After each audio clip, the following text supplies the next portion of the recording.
Hey guys, how you doing today? Just going for my usual walk in the park. Well, in the graveyard, really. Today I'm talking again about the Canadian Infrastructure Bank. I am going to keep shouting about the Canadian Infrastructure Bank until leftist voices in this country start to actually talk about the Canadian Infrastructure Bank. I don't see anybody else talking about this. Not the serfs, not the Vanguard, nobody. Nobody is talking about the Canadian Infrastructure Bank, and it is a massive, massive corruption institution that has been instituted in the society. Okay, I'm going to start this video by explaining what the heck this institution is, why it's a complete failure, and then we're going to cut on over and I'm going to do a strict explanation for why something like the Canadian Infrastructure Bank ultimately tanks our whole economy and tanks the society generally. So, what's the Canadian Infrastructure Bank, you ask? Really excellent question. In 2016, the Trudeau Liberals erected the Canadian Infrastructure Bank with the help of Merrill Lynch and BlackRock, right? Institutions that are desperately interested in privatizing things like, let's say our water supply, right? They're desperately interested to privatize our infrastructure, privatize everything, and take it away from the public so that when they jack our prices, we can't do anything about it, right? That's what they want to do. That's what they're interested in. How are they going to manage that through the Canada Infrastructure Bank? It's real straightforward. So instead of taxing away wealth from the billionaire class and using it to build infrastructure, what the Canada Infrastructure Bank lets billionaires do is invest in infrastructure projects, right? So instead of taxing the wealth and taking it and spending it on that infrastructure, what are we doing? We are creating what's called public-private partnerships, right? Public-private partnerships. That sounds an awful lot like I'll think of it later. Okay, so this system, admitted by Bill Morneau and Justin Trudeau, is more expensive for the public, right? It's more costly, it's more difficult to do, and on top of that, it barely works, right? The only infrastructure that is going to get built is the infrastructure that the capitalist class wants built. They're not going to build infrastructure in Sudbury unless they've got a factory there that's actually going to benefit from it. They're not going to build a bridge to help the people of Kingston, right? They're not going to build something in Winnipeg, right? They don't care about any of that. They care about themselves. They care about building water treatment plants so that they can wedge it between the water pumps and the water delivery system so that they can privatize the water supply. That's what they care about. And nobody is shouting about this. Nobody is screaming about this. And ultimately, this Canada Infrastructure Bank tanks our entire economy, and this is why. Oh wait, before I get into that, please be sure to like, share, and subscribe. I do live streams 6 to 9 p.m. every weekday. You can find my podcast at the socialistaction.com. Socialist Action is the organization that you should be organizing with in order to depose these stupid capitalists. Anyway, back to the reason why the Canadian Infrastructure Bank completely tanks our economy. So, once again, we're back with the humble poker chip. If you pay any attention to this channel for any length of time, you find out that I like using poker chips to describe economic systems and what's going on in the society, right?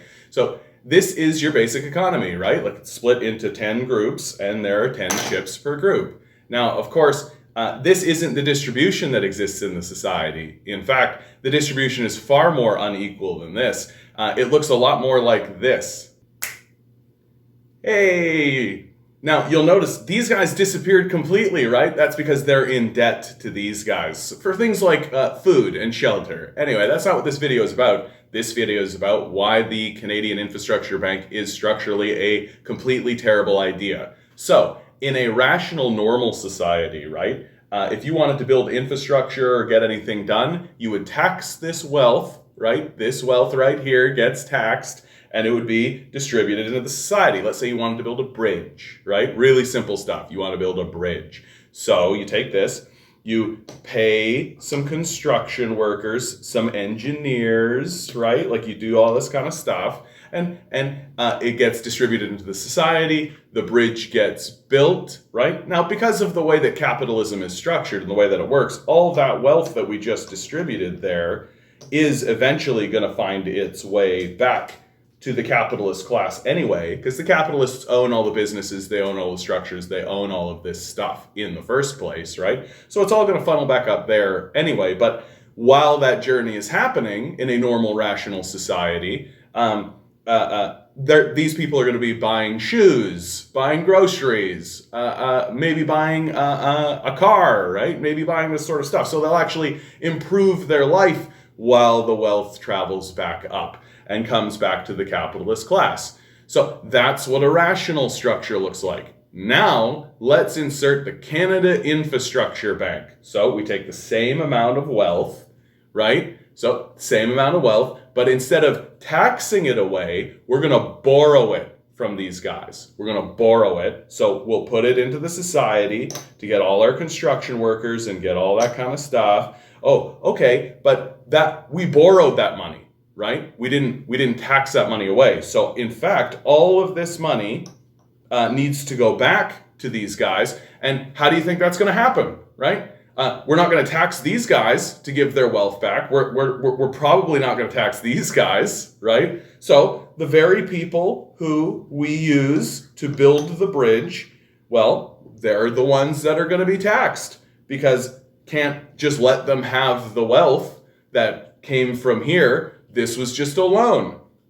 Boop. So back it goes, right? So much for buying a car, so much for buying all that kind of stuff, right? Like any wealth that you had is going to get taxed away and get sent back here, because got to build that bridge and we can't tax these guys, right? And here's where it gets really nefarious, because we're not just borrowing this at even interest rates. We're borrowing this at interest, and these guys expect a return of 7%, right? Where do you think that's going to come from? Do you think we're going to tax these guys in order to pay that? Probably not. Probably going to come from here, right? Boop. And that's one project.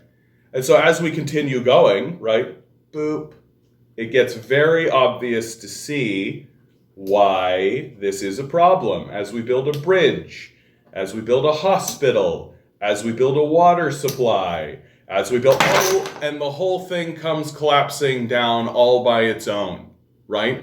Because eventually, all these capitalists have all the wealth for themselves, and the money just keeps going up and up and up and up and up, and eventually, we, as a populace, don't have enough money to even pay the interest on the loan.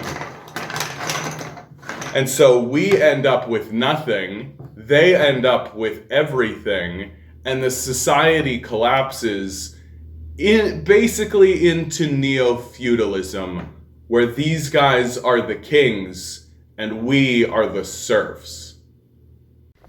And there you have it, as simple as that, right? The Trudeau Liberals have erected an institution called the Canada Infrastructure Bank, which is a merger of the public sector and the private sector in a arrangement that some might call fascist, under public-private partnerships, or P3s, that ultimately don't work and completely fail and just work as another method for the wealthy to extract wealth out of the public sector, while also privatizing crucial infrastructure, such as our water. We shouldn't let them do this. It's an absolute abomination. It's something that should be considered a stain on the consciousness of Canada. And what's completely shocking to me, as this has been going on for 5 years, is that no one on the left is talking about it. I don't see anyone talking about this. We should be screaming our heads off about it. It should be issue number 1, the elimination of the Canada Infrastructure Bank, and we're not saying anything about it. Under these circumstances, guys, you're all doing really wonderfully, right? We're living in a society that is actively structuring itself to collapse and crumble through fascist institutions like the Canada Infrastructure Bank. We're not doing anything to prevent it. We're not doing anything to stop it. And so under those circumstances, you're doing great. I know you are. You're putting forward a good energy. You're helping the people around you. You're making good decisions for yourself. You're making good decisions for your society, for your community. I know you are. These billionaires spend billions and billions of dollars to gaslight you and to confuse you and to omit this kind of information from your consciousness, right? People like me need to be supported in order to continue shouting out against this brick wall of capitalism. Please like, please share, please subscribe. You are a divine being standing on divine energy. We could use some of it right now. Good luck. We're gonna need it.